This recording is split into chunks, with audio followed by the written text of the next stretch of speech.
Hey everyone, it's Sam with Wrestling Overtime, and we are doing a review for January 17th, 2020, WWE Smackdown. It is in Greensboro, North Carolina, and of course Corey and Michael are there.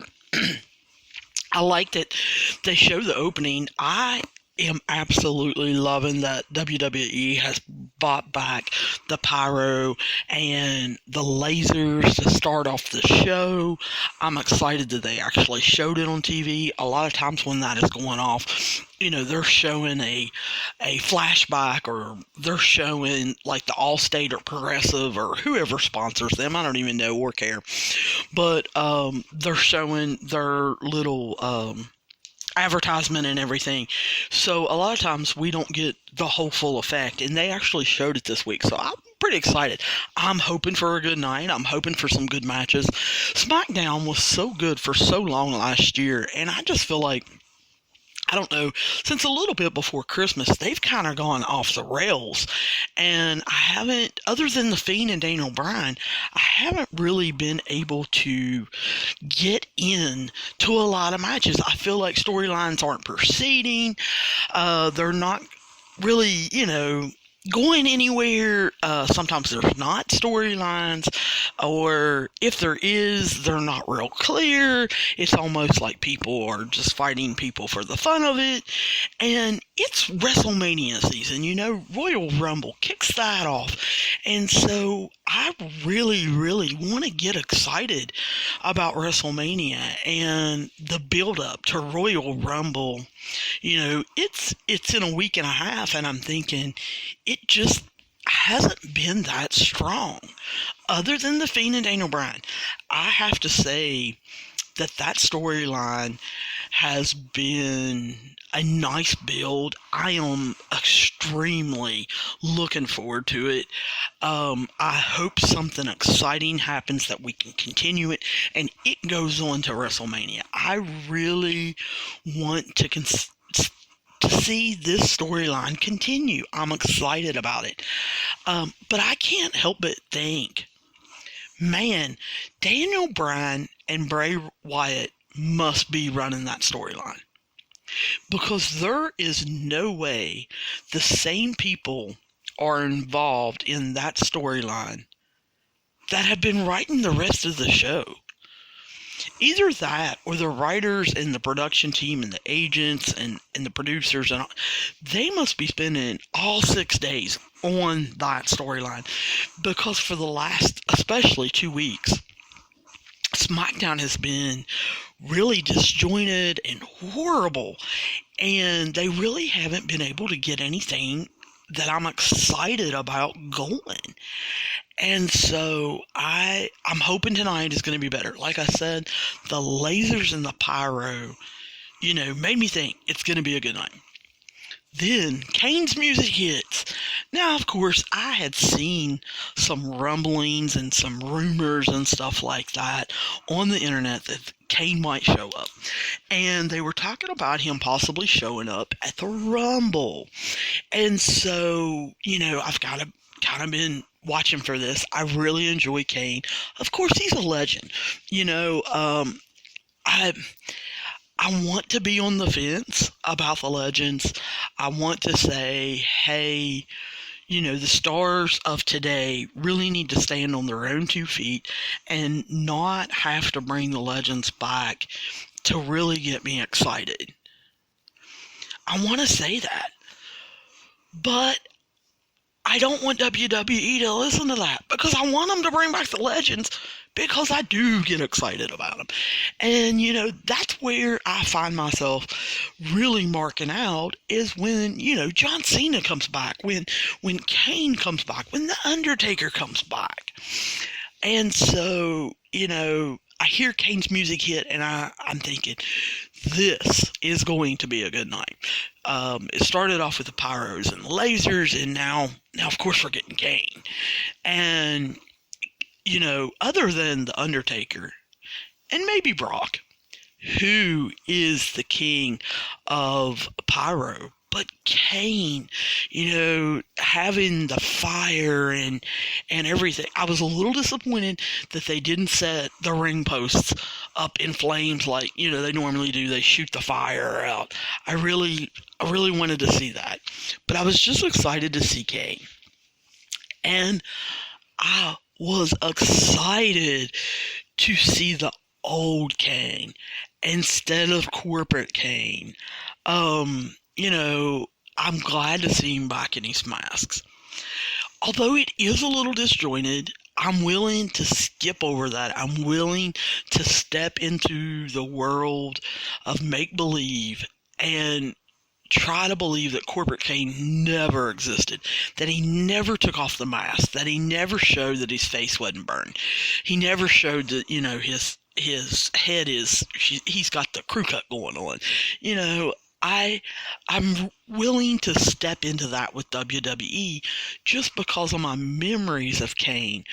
And of course, you hear Michael Cole and Corey Graves talking about the records that he has set for Rumble. He's had 17 appearances. He's had 43 eliminations.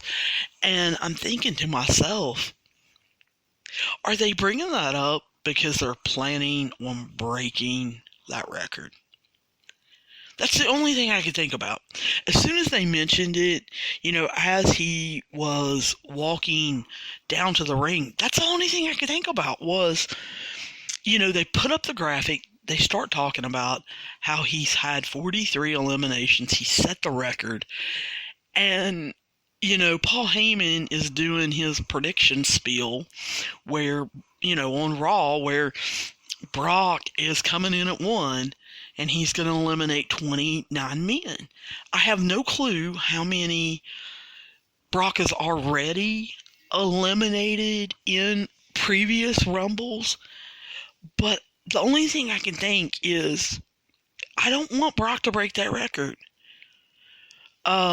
If he eliminates all 29 men and throws us into chaos and gets me intrigued on what they're going to do about the Rumble, is Brock even going to pick to choose himself to fight and there's not going to maybe be a Rumble match? Maybe he doesn't even show up, or excuse me, for WrestleMania. Maybe Brock doesn't even show up for WrestleMania. I think that'd be hilarious. But I'm wondering, because usually Vince McMahon can't help but drop little hints about what all he's going to do. And we all know how much he loves Brock and how Kane, is a Mr. WWE suck-up. And so he's probably willing to, give Brock that record. And I don't know. I just don't want to see it. So then Kane starts talking. And, of course, he brings up the record. And I'm like, oh, that's definitely happening. I figured they would set it up for sometime in the future where Roman Reigns would break the 43 eliminations record. But with Kane also mentioning that they're setting it up for Brock. I'm calling it now. Brock is going to break his record, and I hate it. But anyway, he starts talking, and I realize his cadence. The old Kane cadence, how he speaks. And for some reason, I just find it weird. Now, I missed it, but that's not how Glenn Jacobs speaks. You see him running for mayor of Knox County. You see him on different, political talk shows now. You hear him on different kinds of podcasts now.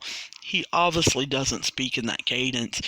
So I can't get out of my mind that he's Glenn Jacobs, that he's Mr. Mayor. And so it was a little weird, to hear him speak in the old Kane way, in the old Kane voice. Still enjoyed it, but, I was thinking, this is a little odd. So then, Bray Wyatt. The Firefly Funhouse music has to hit. And I'm like, I'm wanting to do the yes chant. I'm thinking, this is great. Bray Wyatt is going to say something. So Bray Wyatt, he has to get on to Kane and, shame him for, bragging about his records and telling him that he really needs to apologize for not being humble. And of course, Kane does what Kane does and basically just looks at him, and he doesn't even speak at all. He doesn't apologize. I wanted him to say something kind of smart alecky.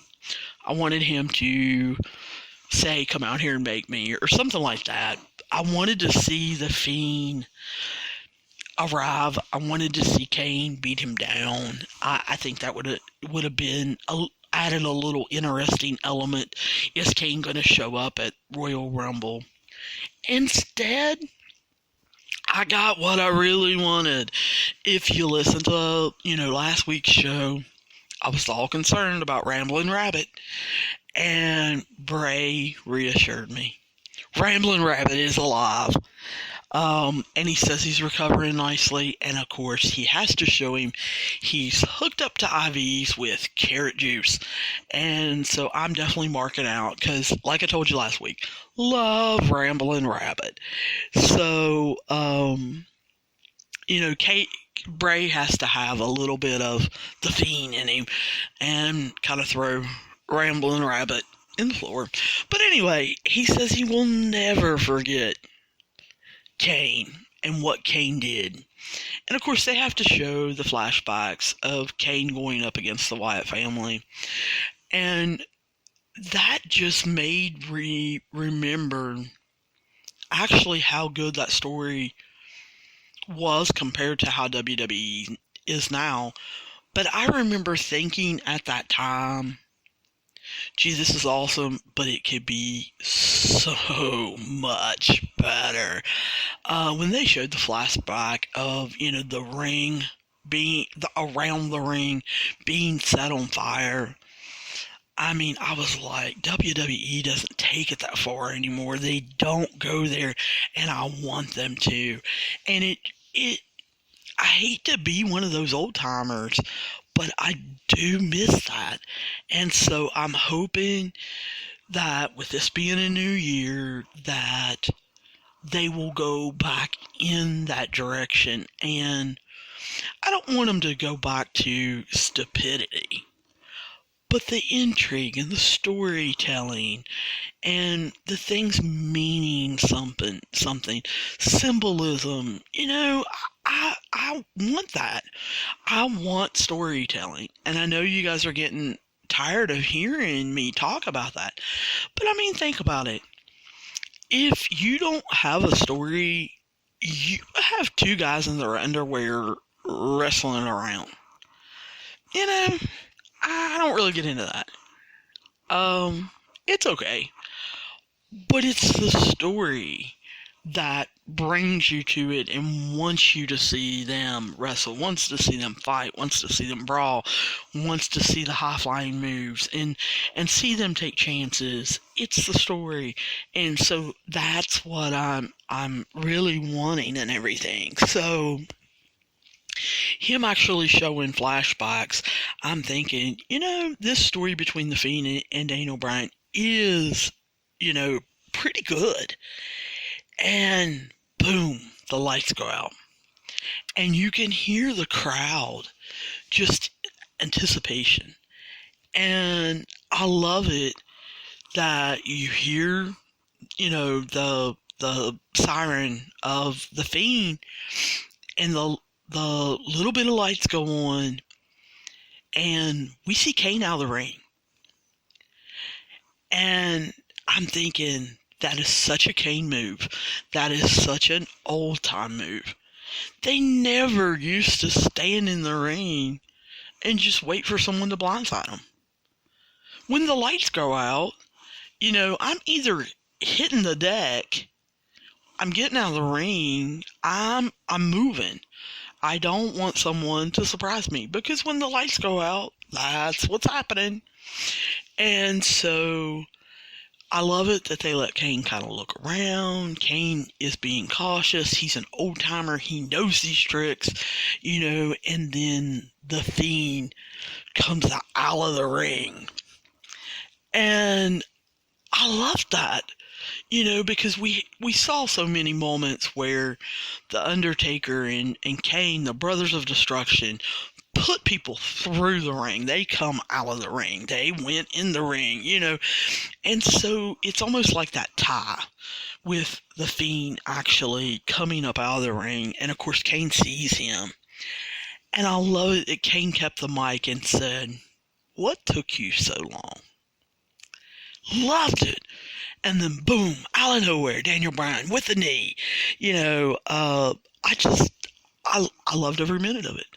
I loved that Daniel Bryan finally gets his hands on him, and he is getting ready to issue a beatdown, and of course the Fiend is immediately wanting to go back in his hole, and Bryan rips out the dreadlocks, signifying, we've come full circle. You ripped out my hair, here's your hair. And of course, the crowd can't help but go wild and chant yes, and they'll have the lights immediately click on that signify, Kane and Daniel Bryan winning over the Fiend, and even though there wasn't a match, but that they're winning over the Fiend, and the Kane getting into the yes chant.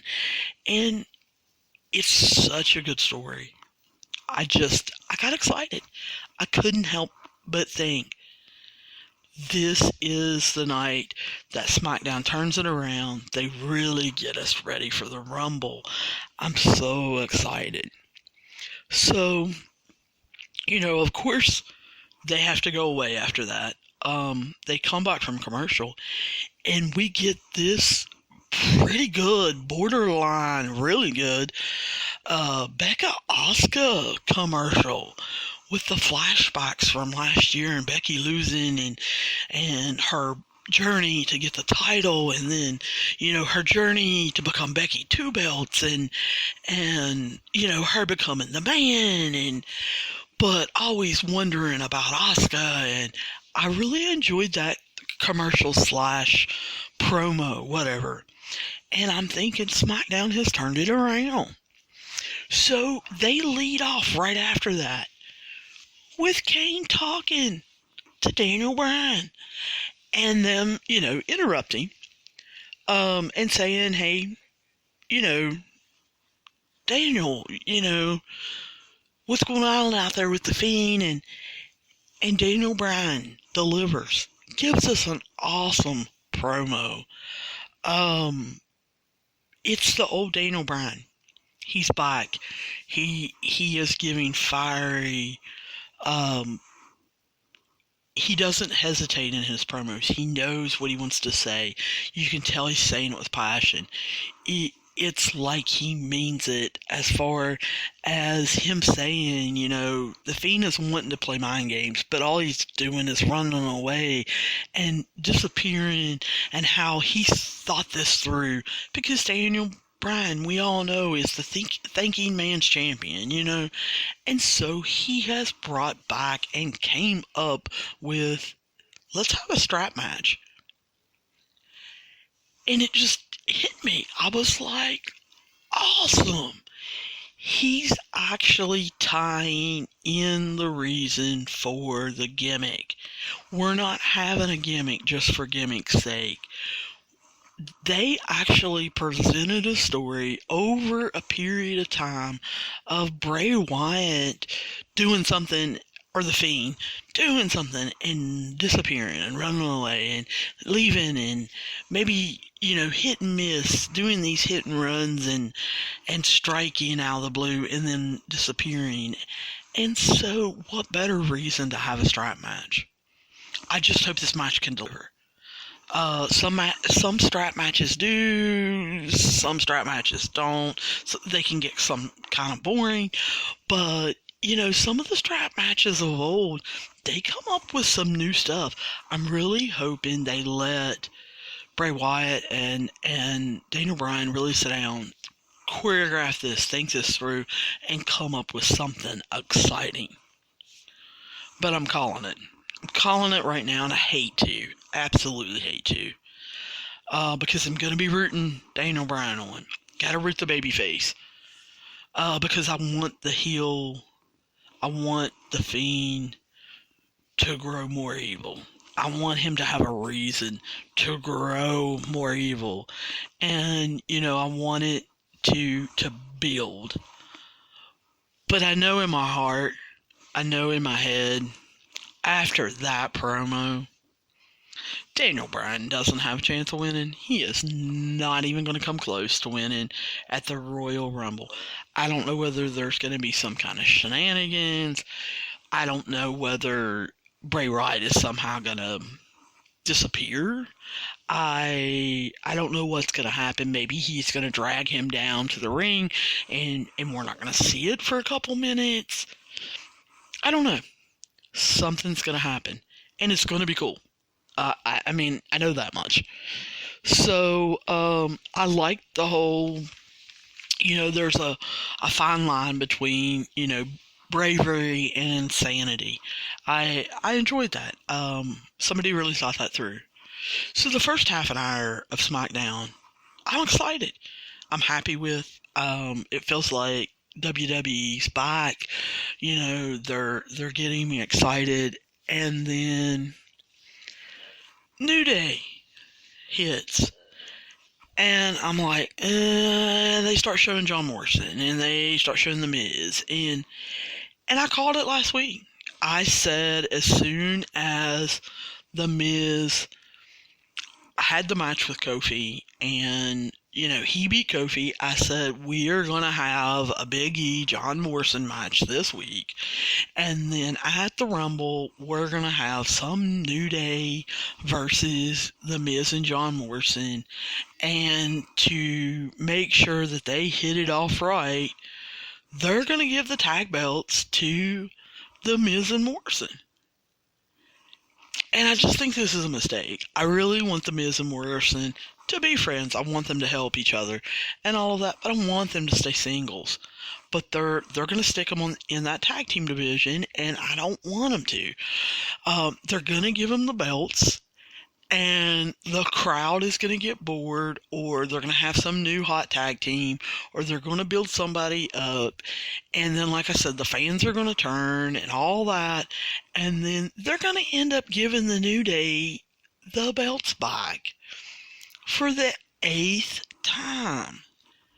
Come on. It's getting ridiculous with title reigns around here.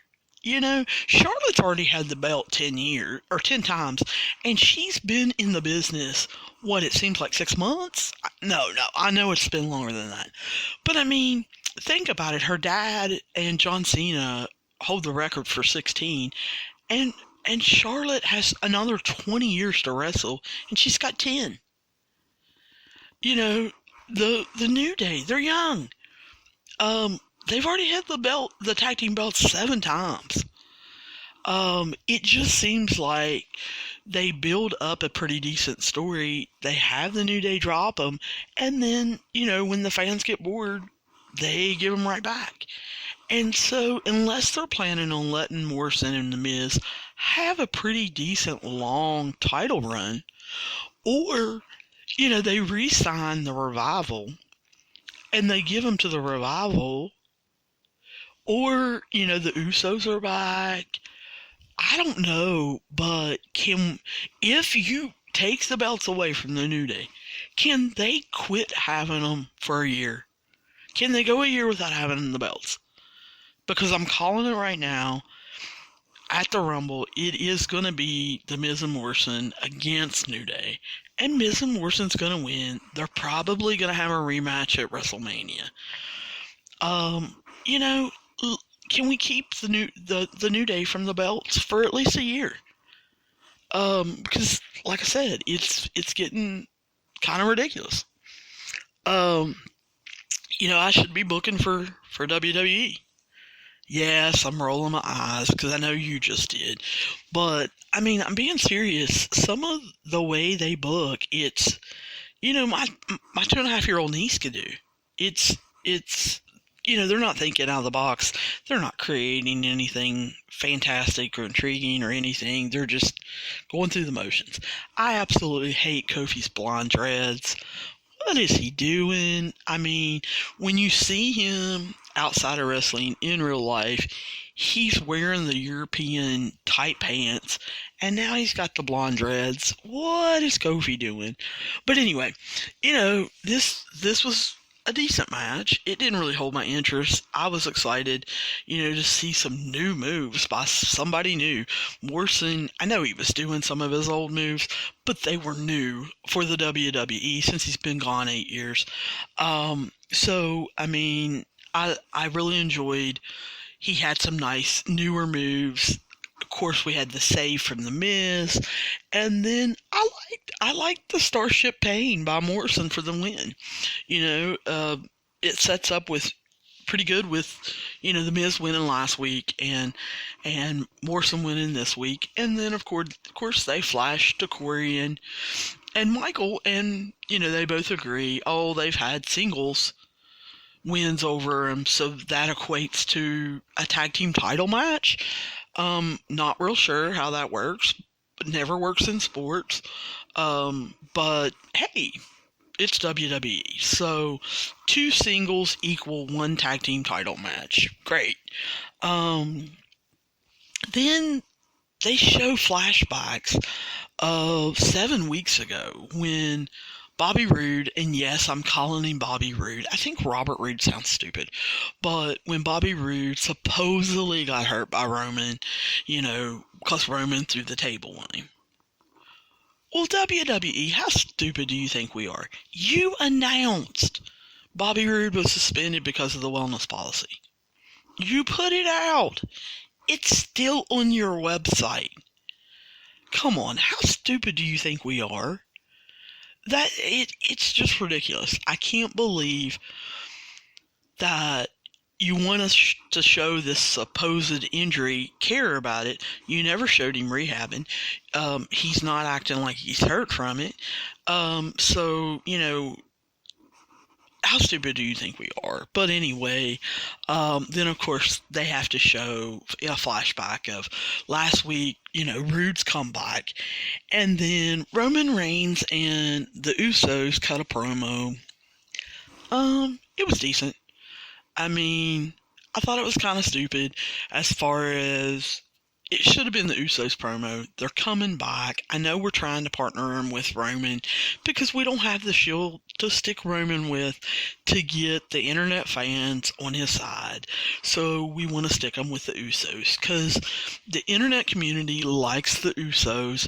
And so let's stick Roman over and try to bring the internet community once again over on Roman's side. Come on, get real. It's not happening. The internet community has made up their minds. They don't really like Roman. Just leave it alone. Don't bring the Usos down by sticking them with Roman. Let the Usos cut their own promo. They're better at it. And for Roman to say their catchphrase, for them to say Usos and walk away, and Roman to get to say penitentiary. Stupid. Let's just drop that. Was excited, though, to see the Usos come out and take on the Revival. I'm thinking, this should absolutely be a great match. Here are 2 tag teams that I have thought are 2 of the better tag teams of the decade. I know you've got to give the tag team of the decade to the New Day. Just because of what all they've accomplished and everything. But I'm telling you, the Revival and the Usos are right up there behind them. And so I'm really thinking that these 2 teams, they have worked well together in the past. They have a great chemistry. And so I'm thinking, great match. It was just kind of a blah match. I think especially, that botched flying maneuver by one of the Uso brothers outside the ring. He did not hit that right. He didn't time his jump right, and you could see that basically the Revival took, pity on him and went ahead and fell down because he didn't even come close to hitting him. And the camera was in a bad angle, and I mean, it showed it. And so it wasn't a bad return match. And I'm really thinking, since Corey kept talking about the Revival losing and kind of losing their focus, and then they showed him later on kind of talking about a promo and them almost being real, and was it a shoot or a work, as far as them saying, hey, maybe we need to go somewhere else. So are they, is this a work, is this a shoot? Are the Revival actually going to jump somewhere else, or are they getting buried? Like a lot of people are saying, what is going on? I would like to know. I know their contract doesn't run out for a couple more months, but um, that is one thing that I am kind of excited to find out. What are the Revival doing? And I just hope and pray, if they decide to stay in the WWE, number one, that they get the money that they need to live whatever life that they want to live, that they put some away, and that they can live comfortably for the rest of their lives. I hope that they get that kind of money. They deserve it. And number two, I hope that WWE doesn't bury them after they sign a long-term contract. I hope that they actually push them and actually show them for the great tag team that they are. I really do. So, like I said, they did that work shoot kind of interview after the match where they talked about, possibly going somewhere else. Loved that they immediately get interrupted. The cameraman has to leave, run down the hallway. Love that. That's old style. That's the way it used to be. Something's happening. We got to go. And Lacey Evans is obviously has already beat down Sasha Banks and is in the process of beating down Bayley. Way to make our two supposed stars look like crap. Bayley came in red hot. The fans loved her as a babyface. We turned her heel. We, made Sasha a heel. It could be an ultimate heel. And I know Lacey's a badass. I mean, they're now finally playing up that she's a Marine. So I know that she can beat both of them up. That's not what I'm talking about. But I can't believe that Bayley or Sasha didn't pull something. They didn't tag team him. They didn't pick something up. They didn't do something to be heelish, to Lacey Evans. But Lacey Evans just basically beats them down. And of course, Captain Obvious, Michael Cole, has to point out that it looks like Sasha is injured. And we know this is just setting up Bayley and Lacey for Royal Rumble. Lacey's gonna win the title, and Sasha, I don't know whether Bayley will get hurt. There'll be some kind of interference. I don't know what's gonna happen. But we know that Lacey's going to win the title at Royal Rumble. We know that somehow Sasha's going to have to step in, defend her honor, and she's the better heel anyway. I think Lacey and Sasha going back and forth and going at it and being total opposites, I think is really going to work if they truly want to build that storyline for WrestleMania and have, Lacey and Sasha battle at WrestleMania. I'm looking forward to that. If they write it right, if they give them good promos, if they build it right, don't let them fight. I don't want to see Sasha versus Lacey and different tag team partners. I don't want Lacey picking Dana Brooke up again and them having tag team battles from February until we get to April. Let's build it a different way and let's get it interesting. This Otis Mandy romance attraction, I don't know what we're calling it. We had to sit through the flashbacks of last week. I'm thinking, I told you last week, I thought it was going to become a triangle. I really thought that they were going to head that way. I was interested in that. I wanted to see Sasha and Otis, or excuse me, Sonya and Otis fight over Mandy. I wanted, to be able to step in and fight for her honor and everything. Told you with the Sami Callihan and Tessa Blanchard, it wouldn't bother me to see a mixed martial artist in Sonya Deville, take on fat, slobby Otis. Obviously, they're not going to go that way. I mean, they shut that down quick tonight with Sonya warming up. Mandy comes over and says, I agree with you. This is our year. It's going to be Fire and Desire 2020. And Sonya says, hey, why can't you get Otis to come down to my match? And Mandy, of course, acts confused and says, well, I'm going to be at ringside. And I don't know whether she was playing coy or she's playing the dumb blonde or what, but she acted confused.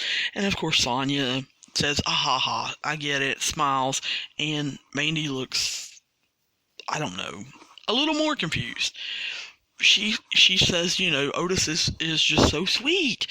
And Sonya said, well, we'll go ask him, if he'll come down to my match. And of course Mandy has to say, oh, I don't know if he'll say yes. Well, you're the only one in the building, because everybody else knows that he's going to be there tonight. He's going to screw up. There's not a doubt in our minds. And Sonya has to end it with, oh, I'm sure if you ask him, he'll say yes. Because like I said, Andy's the only one that's really clueless. Like that they flash immediately back to Bayley and Sasha, and they're in the training room. Sasha's got her ice and basically saying, I can't go tonight.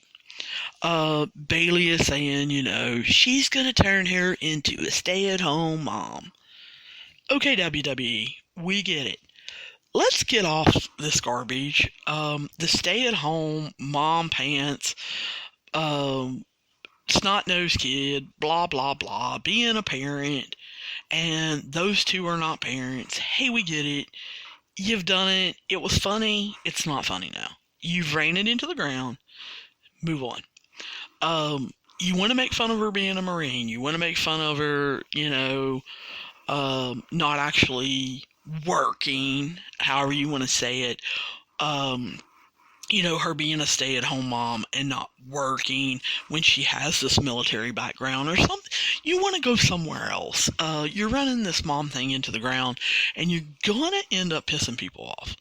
I'm calling that one. If you continue with this mom stuff until April, people are going to get upset. You're going to lose some of your women fans, and it's going to be crazy. I don't really, it doesn't bother me. You're not going to hear me get all mad unless they do something completely outrageous.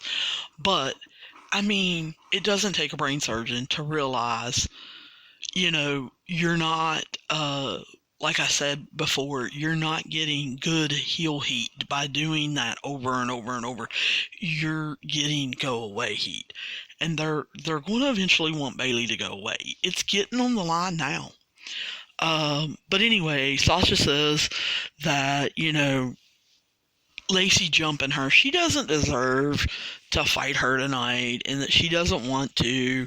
And of course, Sasha's got to go on to plug that she's got a record coming out, and she's going to have a video, and blah, blah, blah, blah, blah, blah. And Bayley magically says, I'm going to break every bone in her body, if she does this again, if I see her, blah, blah, blah, blah. So, WWE official Adam has to come in and say, well, good, you got your chance tonight because, we've already advertised Sasha versus Lacey, so somebody's got to step in, and if Sasha says she can't go, it's you. Well, it's going to be a non-title match. Figures, because we're getting the match at the Royal Rumble. They don't want the build for Lacey to go awful. So we know this. Hey, whatever. Glad they hurried it up and got it on next. And loved that what I've been griping about for, it feels like years. But I know Bayley hasn't been doing it for years. But I'm glad that Bayley actually carried her belt. I'm glad that she got enough strength in her arms that she could actually carry her belt instead of wearing it around her neck. That's stupid. I don't know why you do that. She actually carried her belt like a big girl. I was excited. You know, I loved it that Lacey had attacked them.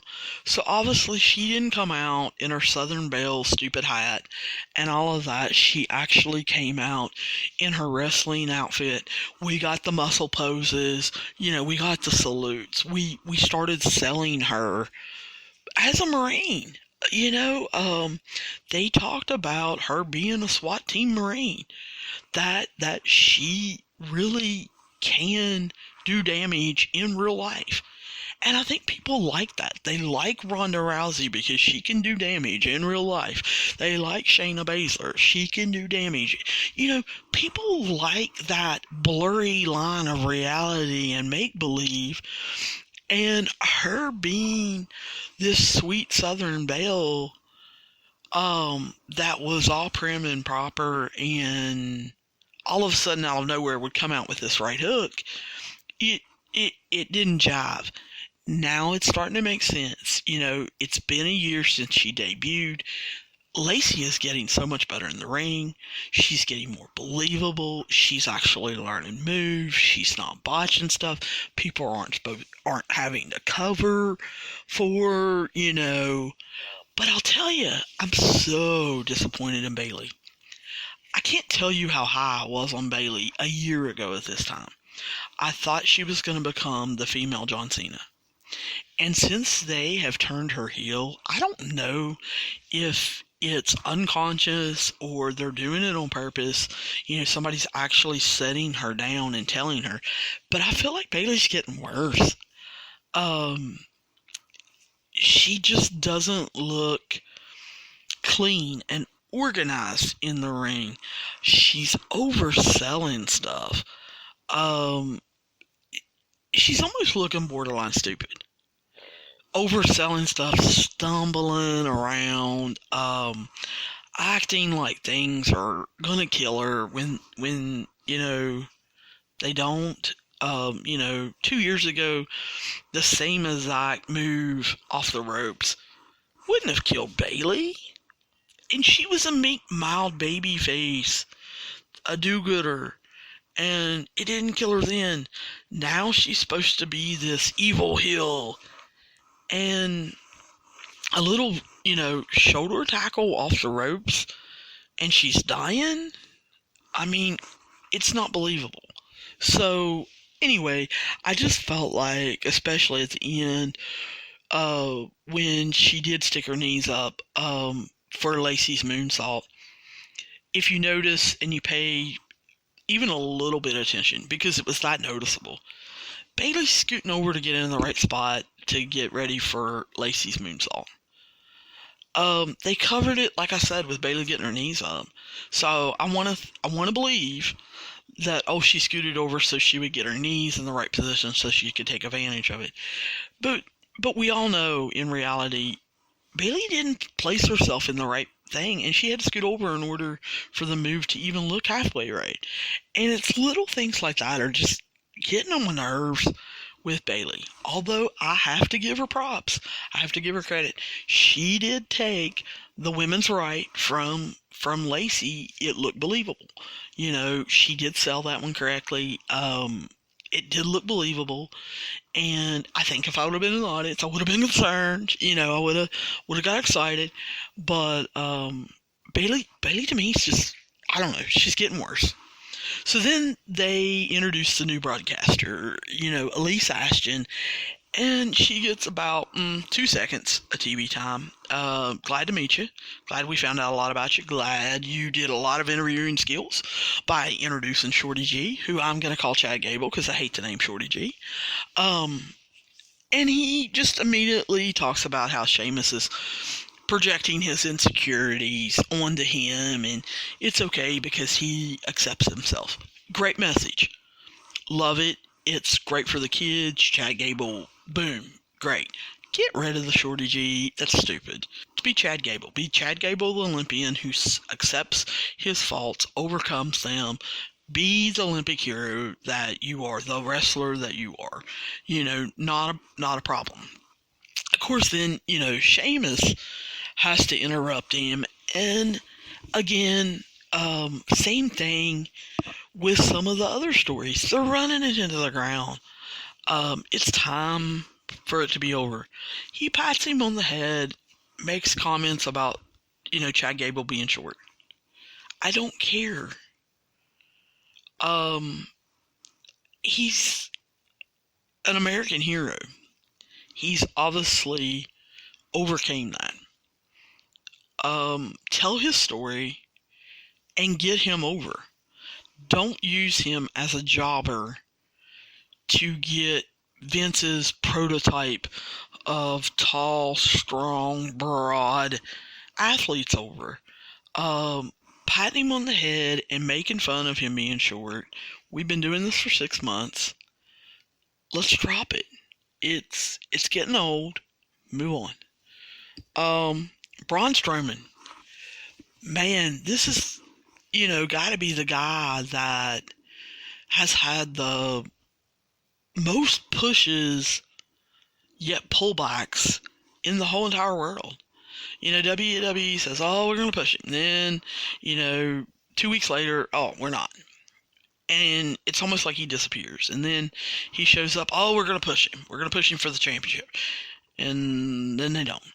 And something happens. And then, oh, we're going to push him. And then we don't.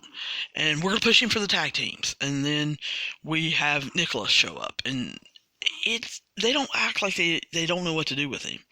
So now, he's rambling on about the Royal Rumble, and he's going to declare for that, but yet he wants the Intercontinental title, and so it just makes him sound like he doesn't know what he's talking about. Do you want the Intercontinental title? Do you want a match at the Rumble?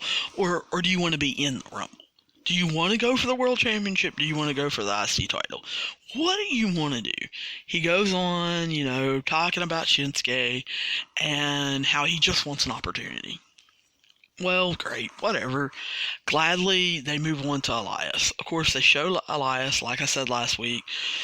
Elias, take off the headband. You're making me just look at your forehead, and it's way too big, and that headband draws attention to your hairline starting at the middle of your head. Your forehead is huge. It is not a rock star look. It is old man look. Quit doing it. It's just stupid. So he immediately starts again on his baby face turn. Oh, I need you. I need the fans. And I wrote this song called Walking in Greensboro. Really? Come on. Quit pandering to the fans. You're over. They know WWE stands for Walk with Elias. You don't have to go over the top to get the fans to like you. They already do. They already like your songs. They're ready for you to start singing so someone can interrupt you, because that's what we've been told is going to happen. And guess what? It happened. We hear Shinsuke's music, and out comes Shinsuke and Cesaro and Sami, and Sami Zayn has to talk about Braun. And he says, Braun can't demand anything. He doesn't call the shots around here. They call the shots around here.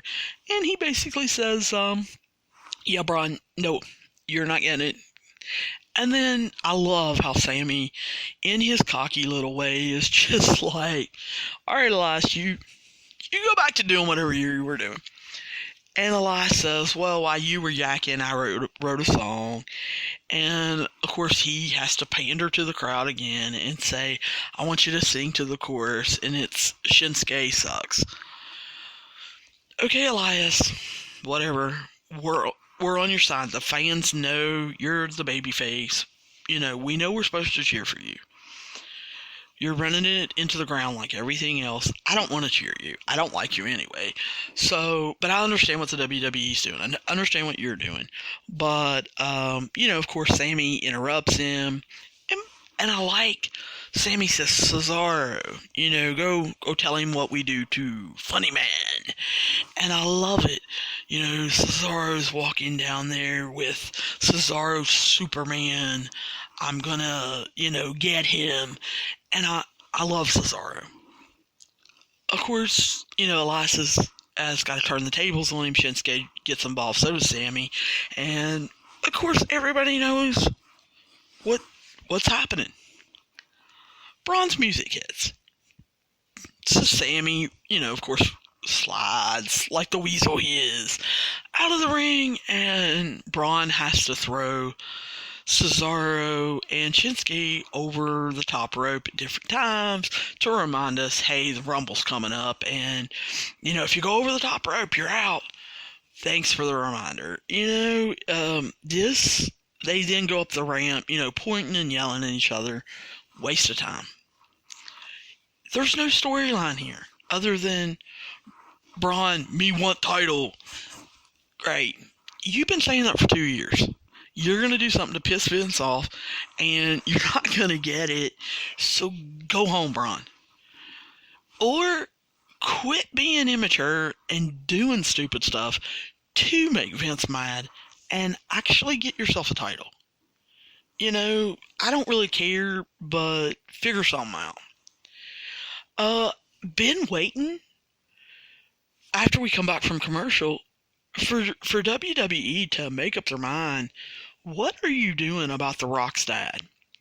Rocky Johnson passed away. So they do a video package memorial of him. And I'm kind of listening to it. I had seen them on the internet from fans from, different websites. I wasn't paying a whole lot of attention. But I was really looking forward to seeing what superstars were there. Because I made the assumption. Number one, Rocky Johnson is in the Hall of Fame. Number two, he's Rock's dad, which means he's also related to Nia Jax, which means he's also related to Roman Reigns, the Usos, Rikishi. He's related to all of the Samoans that have come through WWE. So I'm looking forward to seeing the superstars out there for the 10 count bell salute.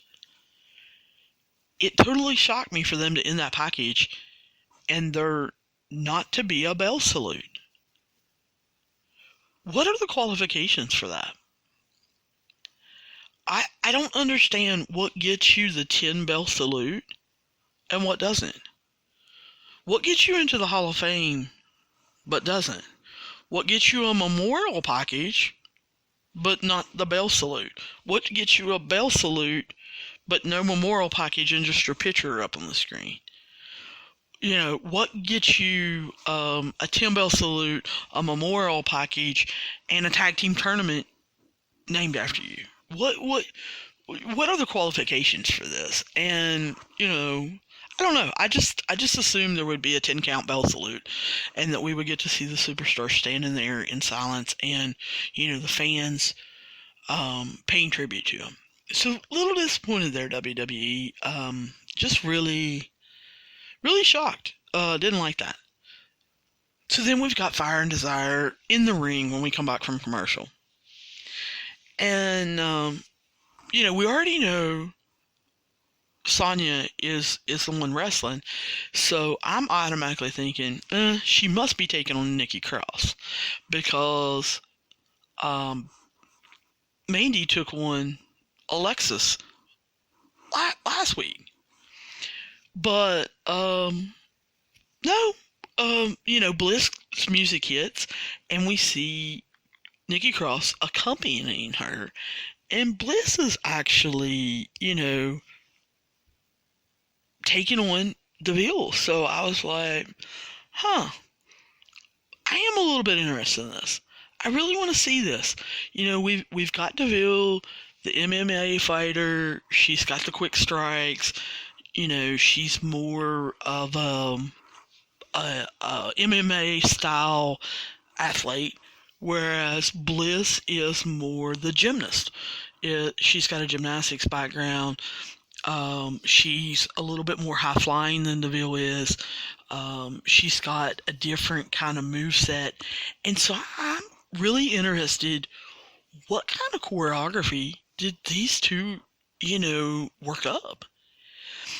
But I'm also looking at my timer and I'm thinking, we still got the main event. We don't have a whole lot of time here. So I'm wondering if their match got cut short a little bit. But anyway, still looking forward to it. So, of course, Heavy Machinery's music hits, and they've got to come out, and I don't know. I don't really understand what exactly Otis is doing. I don't know if he's trying to dance. I don't know if he is jiggling his belly for people in the crowd because they think it's funny. I'm not real sure what he's doing.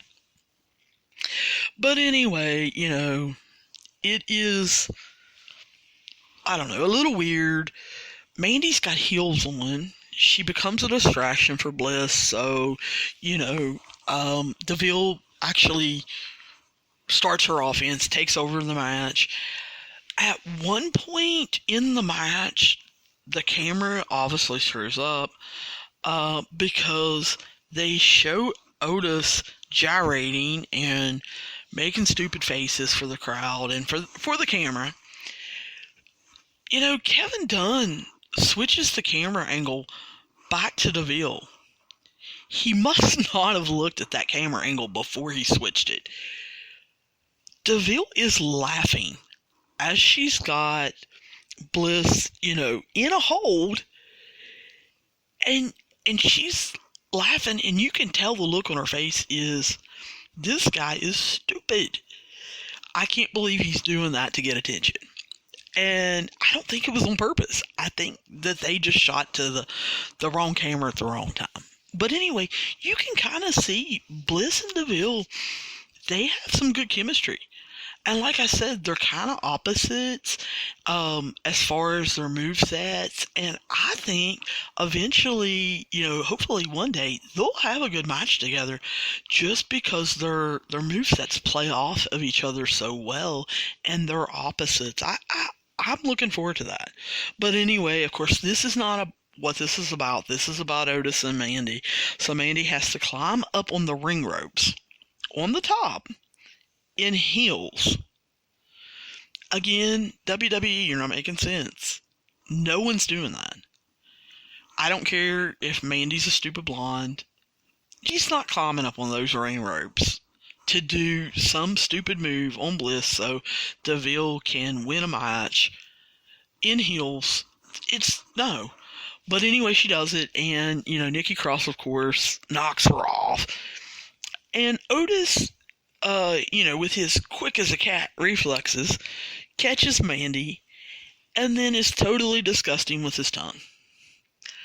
I am going to say something here. It's demeaning.